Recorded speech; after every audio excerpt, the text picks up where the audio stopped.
and I want to see how it compares to my 2018. So let's get started.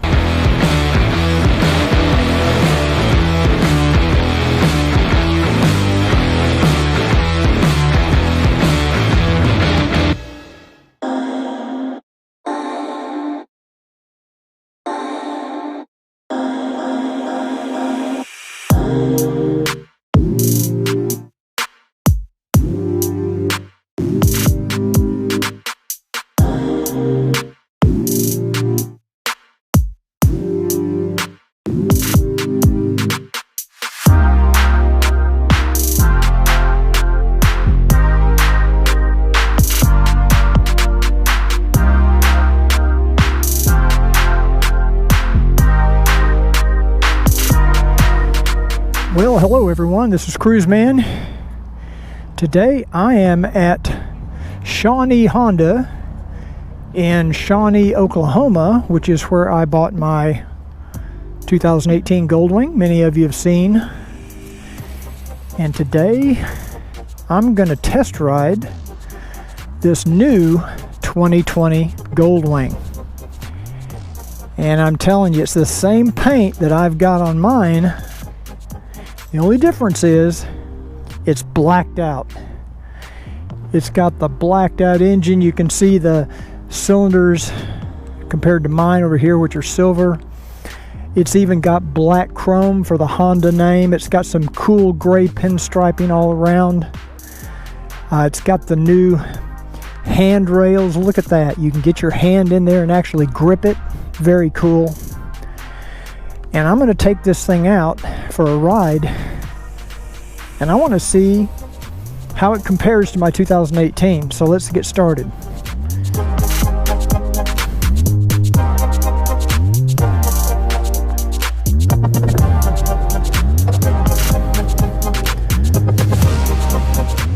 Now I'm going to put this in Econ mode starting out, because that's how I ride my bike most of the time.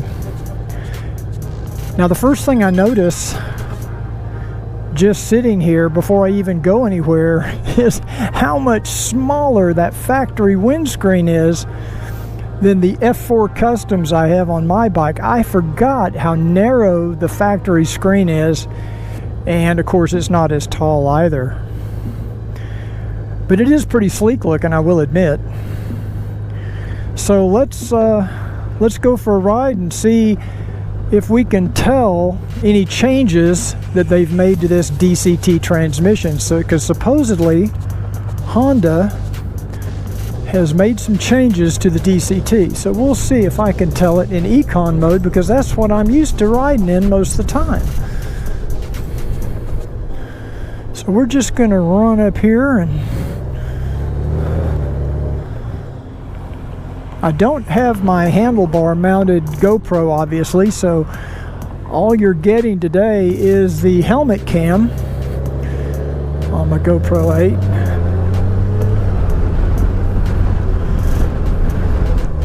And it is a rather windy day, so you might get a little bit of wind noise. Hopefully the audio is coming out. I never know with a GoPro. And they also claim that they've done something to improve the low-speed handling of this 2020 Goldwing, but they don't really say what they've done. I don't know if it's something to do with the suspension settings. Now, this one's currently set just on rider only. I may change it up here in a minute, because I usually ride with it with the Rider Plus luggage setting.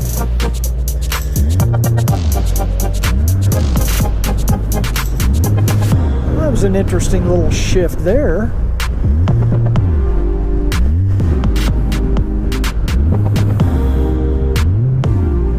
Seemed like it kind of downshifted for a second as I was accelerating, which is a little unusual. Could just be a little glitch as the transmission ECM tries to get used to my riding style.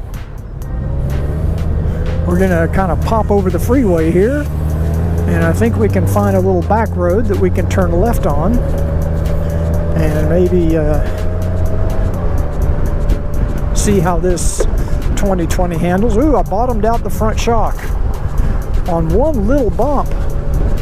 That's interesting. I don't know if you could hear that or not from where you are or from where the microphone is, but see how this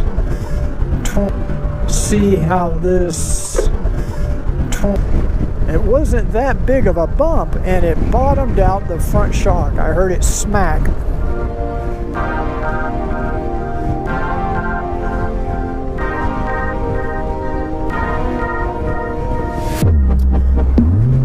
Put the windshield up a little more, get a little more protection.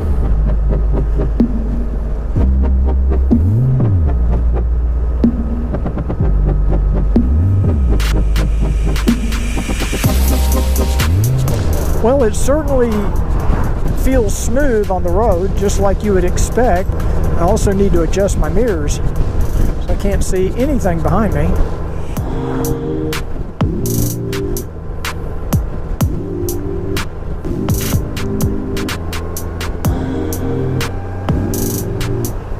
I mean, right now, basically it feels like a 2018 Goldwing. I can't tell that much difference. What I'm anxious to see is on the downshifting, if it's any smoother downshifting than the 2018, because that's kind of where you get a little bit of harshness sometimes, is on the downshift.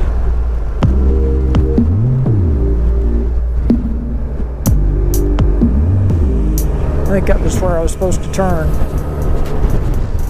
Maybe I can get into this parking lot, do a little turnaround, and maybe I can tell about the low speed handling. Downshifting might be a little bit smoother.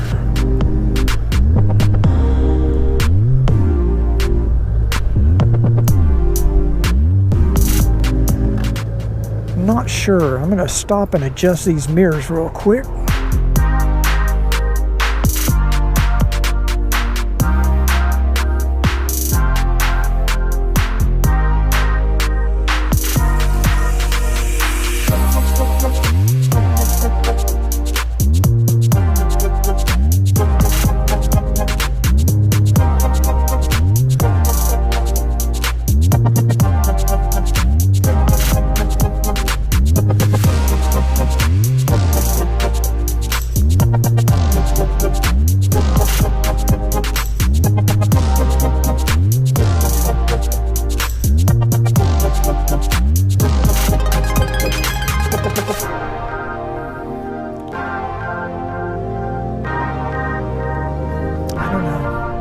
I don't know if I can tell a difference or not.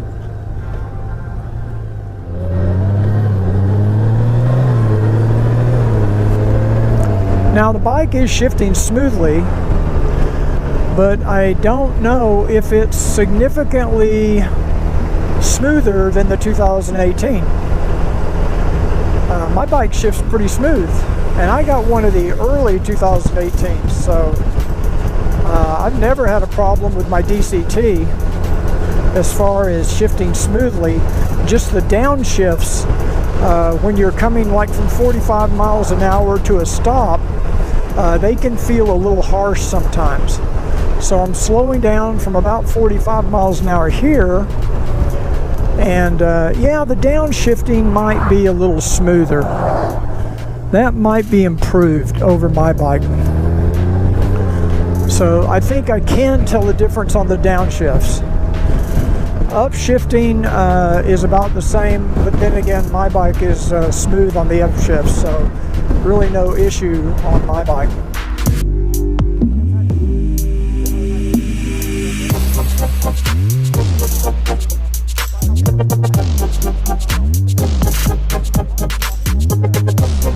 Okay, I'm going to check out that downshifting again because I am coming up here to a stop. And usually the more rapid you come to a stop, the more you notice that harshness in the downshifting. And I would have to say that this bike, this 2020 Goldwing, does downshift much smoother than the 2018. just from my initial impressions.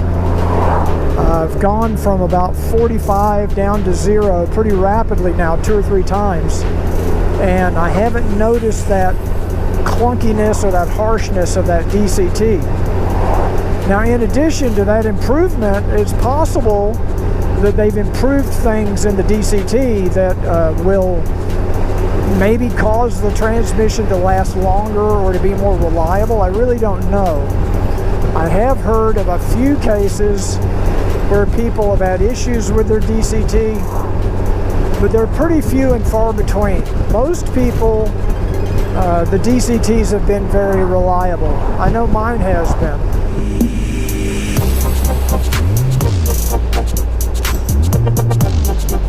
So the real question, I think, is going to be this, especially if you're in the market for a brand new Goldwing. This motorcycle sells for, I believe, $28,500, maybe $27,500. I'm not sure about that. But Shawnee Honda, Jason, the sales manager, told me they just got a bunch of 2018s in from Honda, and they're selling these things. I'm talking about a DCT Tour for around $21,000. So the question is it worth the extra $7,000 or $6,000 to get the 2020? Now, that's going to be the biggest question you have. For me personally, I don't see $6,000 difference. If I could get a brand new 2018 Tour DCT for $21,000, man, that's a bargain, because that's a heck of a lot more than I paid for mine, and they made me a good deal when I got mine. And I don't know that they're dealing on the 2020s yet. So this is a beautiful bike. It's also has a little bit smoother transmission. Now, this bike does come with the fog lights from the factory, and it also comes with the larger, better passenger grab rails. So that's something to consider.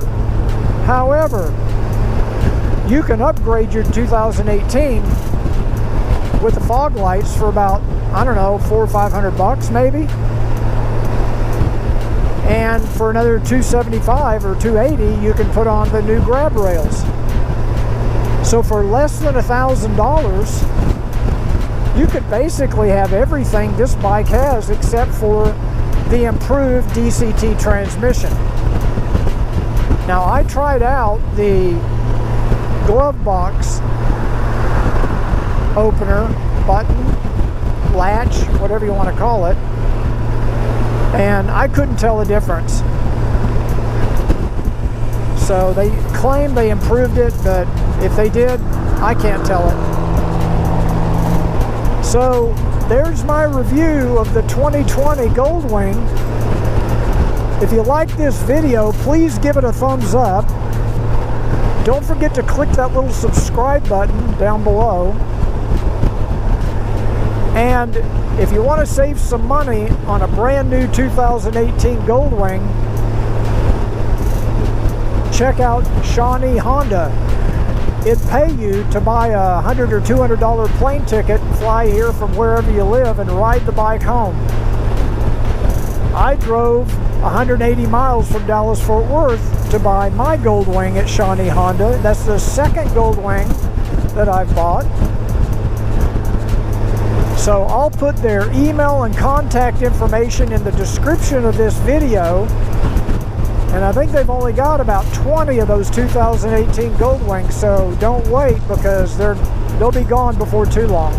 If you can get a deal on a 2020, you do end up with a 2-year newer bike, 2-year newer model. Now, even if you buy the 2018, you're still going to get the full factory warranty, and you can still get the Honda extended warranty. If you can't get a 2018 or 2019 at a good deal, get a 2020. I mean, it certainly is a minor improvement over the 2018 would be the way I would describe it.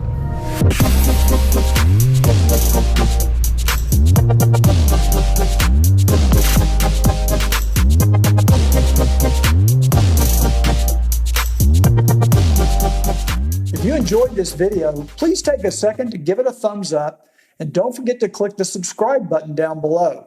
And if you click the little bell icon, YouTube will notify you when we come out with new videos. Thanks again for joining us on Cruise Man's Garage.